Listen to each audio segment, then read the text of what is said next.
हिमांशु राठौर और आप देख रहे हैं नेक्स्ट 9 न्यूज। जैसा कि आप सभी जानते हैं कि भारत की नई राष्ट्रपति बन चुकी हैं, 15वीं महामहिम बन चुकी हैं एनडीए की उम्मीदवार, झारखंड की गवर्नर रह चुकी द्रौपदी मुर्मू।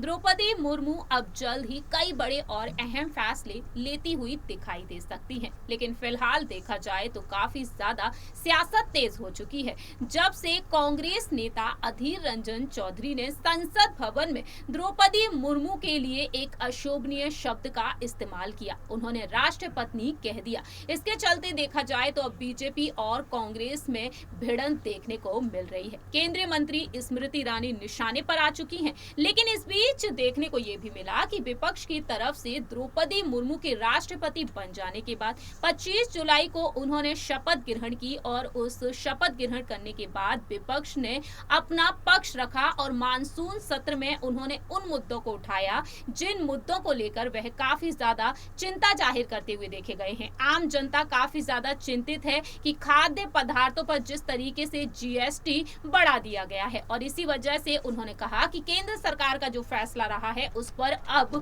द्रौपदी मुर्मू अपनी बात रखें और केंद्र सरकार से विचार विमर्श करें इस मुद्दे पर। लेकिन द्रौपदी मुर्मू को पत्र लिखा गया विपक्ष की तरफ से, तकरीबन 10 दिग्गज नेताओं के उस पत्र पर सिग्नेचर रहे थे जिसके बारे में आपको बताएंगे। लेकिन साथ ही साथ आपको बता दें, फिलहाल इंतजार है कि अब द्रौपदी मुर्मू केंद्र सरकार के खिलाफ एक्शन लेंगी, फैसला लेंगी या फिर द्रौपदी मुर्मू यहां पर बीजेपी के समर्थन में उतरकर अहम फैसला ले सकती हैं। लेकिन इस फैसले के आने से पहले ही प्रधानमंत्री नरेंद्र मोदी के समर्थकों के लिए, चाहने वालों के लिए एक बड़ा ऐलान हो चुका है। ये ऐलान किसी और ने नहीं बल्कि केंद्रीय गृह मंत्री अमित शाह जी ने कर दिया है।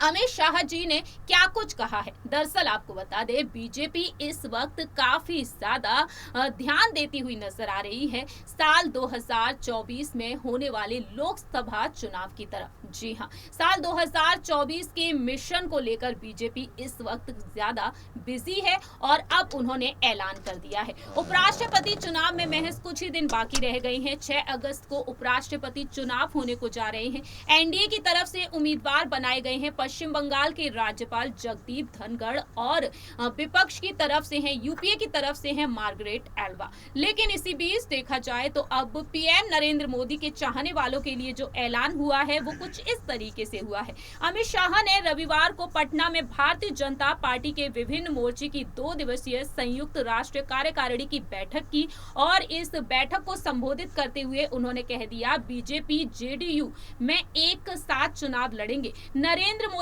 बीजेपी के प्रधानमंत्री पद के उम्मीदवार होंगे और साल 2024 में लोकसभा चुनाव के लिए प्रधानमंत्री पद के लिए उम्मीदवारों की चर्चा जो हमेशा से ही होती रही है, लेकिन अब उन्होंने यहां पर ऐलान कर दिया है कि एक बार फिर से नरेंद्र मोदी ही उम्मीदवार बनाए जाएंगे प्रधानमंत्री पद के लिए। इस तरीके से साल 2024 के लिए बीजेपी की तरफ से ये बड़ा ऐलान हो चुका है। देखना दिलचस्प होगा कि द्रौपदी मुर्मू अब क्या कुछ कहती हैं।